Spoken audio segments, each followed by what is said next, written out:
Henry discovers Morley asleep on his back in a ditch beside the road to Baltimore, no coat, his head cushioned on his folded cap. Henry contemplates him, breathing softly among the grasses and the lacy flowers of wild carrots. He remembers how furious Morley was when the British captured him outside the patent office, but after all, he did help Morley at the halberds. Somehow it is a consolation to see a face that he knows, even such an unpleasant-looking face. Henry waves under a soft crush of exhaustion. It is now late afternoon. Since leaving Hyandoja, he has eaten only unripe apples, and he hardly slept last night. He tried to nap around noon, but it rained. His clothes are damp. Trying to think of what to do is like trying to balance on a greased tightrope. He lies down to rest a moment. "My favorite Yankee boy!" Henry wakes, blinks, rolls, peers up. Morley's hideous face grins down. And that's an excerpt from a book that I am almost done with called Mad Boy by Nick Arvin.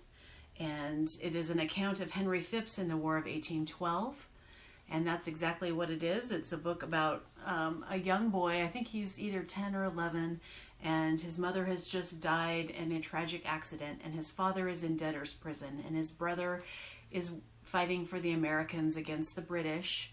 And it's a novel about Henry and grappling with all of these things happening to him all at once. And also it's about other characters. There's a slave who is fighting for the British.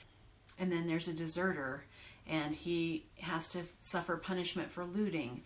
And there are some freed slaves and some not freed slaves. And it's a really interesting, fun, well-written romp. And that's one of the books that I'm currently reading.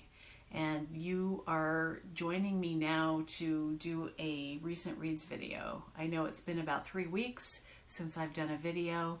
I haven't been in the mood to do one. There's been a lot happening, both in terms of the news and in like our house has been undergoing some repairs, and I switched offices, and so I had to move all my books and reorganize everything. And then I've had visitors and done things with family, so it's just been kind of a crazy and fun and weird 3 weeks, and so that's what I've been up to.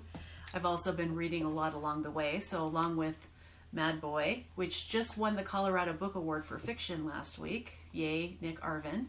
I finished 1,000 Acres by Jane Smiley, which as I talked about in my previous video, I really enjoyed this farming story. It's a take on King Lear, but in the American farmland of the 1990s. And it's about 3 sisters and their possibly demented father, and he tries to divide up his land amongst the 3, and all of the relationships collapse within the realm of that story. So it truly is a tragedy, as it was for Shakespeare. It makes me want to read the Jane Smiley saga that she wrote, 3 very long books that span the course of 100 years, and each chapter covers 1 year during that time about a family dynamic and dynasty from the 1920s to the 2020s, I think. So maybe this summer I'll pick up that first volume and see if I truly want to delve into all 3 of the books. I finished the Kate Atkinson 4th Jackson Brodie novel called Started Early, Took My Dog. This was a strong mystery novel, and we find Jackson Brodie kind of wandering around trying to find a permanent home after a series of mishaps that happened to him in the previous book. And then there's a mystery that's also involved. And as in every Kate Atkinson novel I've read in the past, it's all based on how strongly she writes the characters. And this is no exception. There are some fantastic characters with very intricate inner lives that she really gets deep into the psyche for, and including Jackson. So the 5th book is coming out very soon. I can't wait to see what happens to Jackson Brodie 10 years after the events in the 4th book. I reread Burial Rites for a book club. This is the story of it's a fictionalized story of the last woman who was executed in Iceland in the 1800s. And before she's sentenced to death, and she's, quite young.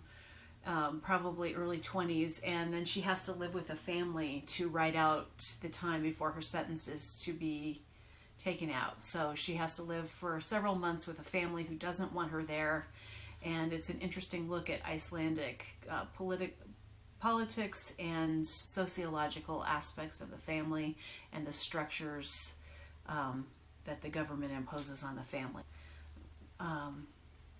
Yeah, please read that if you're interested in historical fiction. It's quite strong. Let's see. I read a middle grade novel for a book club called When You Reach Me by Rebecca Stead. This book took place in 1979, and I would have been about the same age as the character in the book. I didn't really feel that it encompassed or embodied 1979 as I remember it. So I think it could have been set probably in any year that didn't have cell phones, and there's an aspect of time travel to it. It's also an homage to other children's books.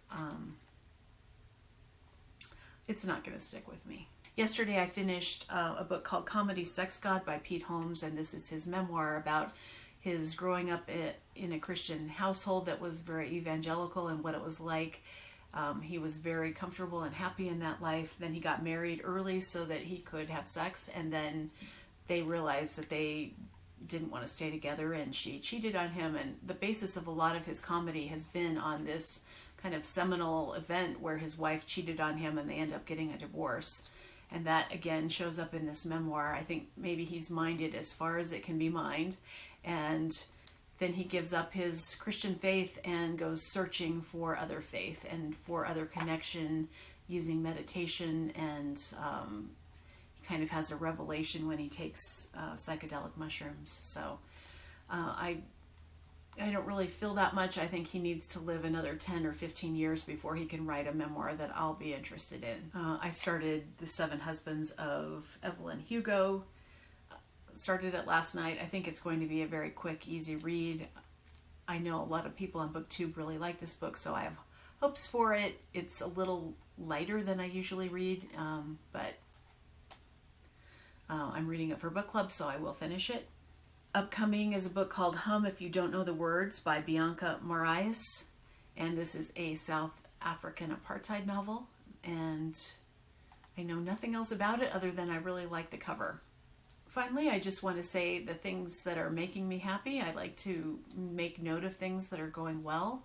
I know there are quite a few things that are making me quite unhappy, and I'm assuming that those things that are making me unhappy are also making you unhappy, possibly if you're watching the news, so let's not get into that. But what's making me happy is Sean, the Book Maniac's camera flip series that he's doing on his channel, where he's inviting other people to upload their own BookTube videos to his channel to kind of get a taste to see if they'd like doing it, or just to share a little piece of their lives if they are not interested in having a channel. And I've seen so many really interesting, fun videos on that series, which I will link.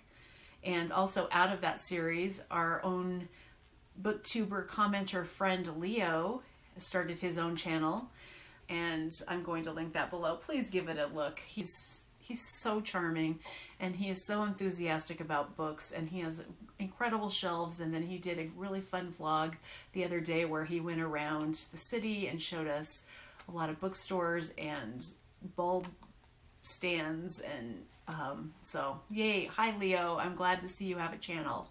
Yay. And that's really all I have to talk about today for you. Be aware that I plan to do all my tag videos that I have stored up in June, so you'll be seeing me popping up in your feed probably way too much, and do with those videos what you will, but I want to do those tags. So I'll see you soon, and keep reading, and let's hope for spring.